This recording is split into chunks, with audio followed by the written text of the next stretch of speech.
बहुत समय पहले की बात है। एक घने जंगल में एक ताकतवर और क्रूर शेर रहता था। वह रोज जंगल के किसी भी जानवर को पकड़कर खा जाता था। उसकी दहशत से पूरा जंगल कांपता था। डरे हुए जानवरों ने एक दिन सभा बुलाई और फैसला किया कि हर दिन वे बारी बारी से शेर के भोजन के लिए खुद को उसके पास भेजेंगे, ताकि बाकी जंगल बचा रहे। शेर ने इस शर्त को मान लिया, क्योंकि उसे शिकार करने की मेहनत नहीं करनी पड़ती थी। दिन बीतते गए और एक दिन बारी आई एक छोटे मासूम खरगोश की। सभी जानवर दुखी थे, क्योंकि वे जानते थे कि वह शेर के सामने बच नहीं पाएगा। लेकिन वह खरगोश उतना ही चालाक था जितना छोटा। उसने एक योजना बनाई।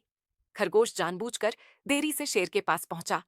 शेर गुस्से से दहाड़ा, इतनी देर क्यों? मैं तुम्हें अभी खा जाऊंगा। खरगोश डरने के बजाय सिर झुकाकर बोला, महाराज, मैं समय पर ही आ रहा था, लेकिन रास्ते में मुझे एक और शेर मिल गया। उसने कहा कि वह इस जंगल का असली राजा है और उसने मुझे रोक लिया। शेर का क्रोध और बढ़ गया। दूसरा शेर? मेरे जंगल में?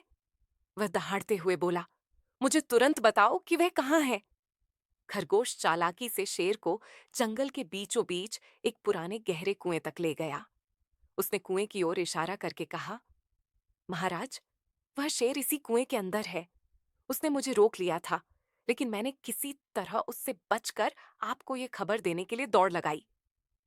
शेर ने झुककर कुएं में झांका।